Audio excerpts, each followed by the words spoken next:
Good morning बच्चों। आज मैं आप सभी को त्रिकोणमिति फलन पढ़ाऊंगा। देखिए बच्चों, इसके पहले मैं आप लोगों को रिलेशन एंड फंक्शन, संबंध और फलन पढ़ाया था, लेकिन बच्चों उसका विविध प्रश्नावली करवाना शेष रह गया था, जो कि मैं कुछ क्वेश्चन करवाया था। बट अभी परसों ही न्यू सिलेबस आया, जिसके अंतर्गत रिलेशन फंक्शन को क्लास 11th मैथ से हटा दिया गया है।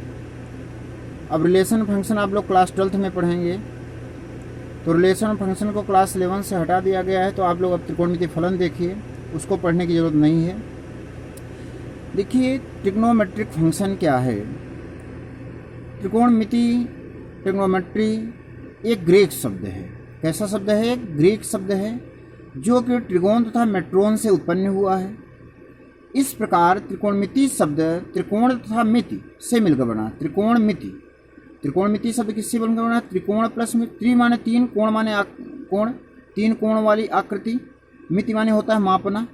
ऐसी आकृति जिसमें तीन कोण हो उसका नाम क्या होगा? त्रिभुज होगा। ऐसी आकृति जिसमें तीन कोण हो उस आकृति का नाम क्या होगा? त्रिभुज होगा।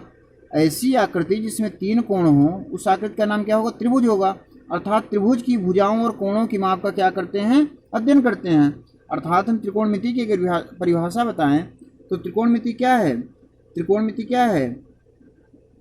ऐसी आकृति जिस तीन कोण वाली आकृति अर्थात त्रिभुज की भुजाओं और कोणों की माप के अध्ययन को ही क्या कहते हैं? त्रिकोणमिति कहते हैं। किसी त्रिभुज के भुजाओं और कोणों के माप के अध्ययन करने वाले फलन क्या होते हैं? त्रिकोणमिति फलन होते हैं। आइए देखिए, कोण क्या होता है, एंगल क्या होता है।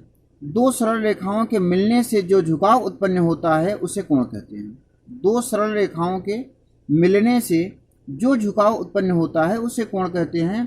और रेखाओं के उभयनिष्ठ बिंदु अर्थात मिलन बिंदु को उस कोण का शीर्ष बिंदु कहते हैं।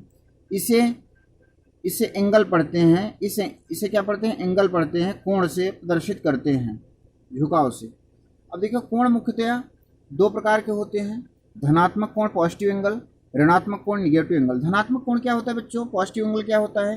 देखिए धनात्मक कोण क्या होता है, जैसे घड़ी आप लोग देखते हो, घड़ी कैसे घूमती है।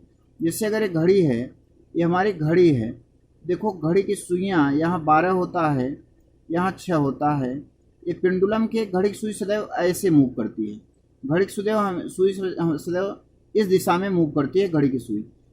तो अगर हमारा कोण कोई घड़ी के विपरीत दिशा में घूम रहा है, घड़ी के सुई के घूमने के विपरीत दिशा, विपरीत अर्थात वामावर्त, विपरीत अर्थात वामावर्त, एंटी क्लॉकवाइज, यदि कोई किरण अपने शीर्ष बिंदु के सापेक्ष वामावर्त दिशा में घूमकर जो कोण बनाती है उस कोण को क्या कहते हैं? धनात्मक कोण कहते हैं। देखिए बच्चों, डेफिनेशन मैं लिखा हूँ, अब देख लीजिएगा, मैं आपको केवल समझा रहा हूँ।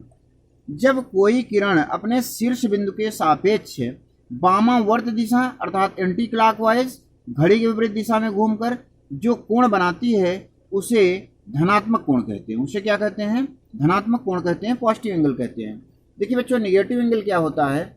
नेगेटिव एंगल जब कोई किरण अपने शीर्ष बिंदु के सापेक्ष घड़ी की दिशा में क्लॉकवाइज, घड़ी की दिशा में क्लॉकवाइज अर्थात दक्षिणावर्त दिशा में घूमकर जो कोण बनाती है उस कोण को ऋणात्मक कोण कहते हैं। उस कोण को क्या कहते हैं? ऋणात्मक कोण कहते हैं। तो शेष बच्चों, मैं कल आपको पढ़ाऊंगा कोणों का मापन। कल मैं आपको क्या पढ़ाऊंगा? कोणों का मापन कितने प्रकार से किया जा सकता है, कितनी पद्धतियों से किया जा सकता है।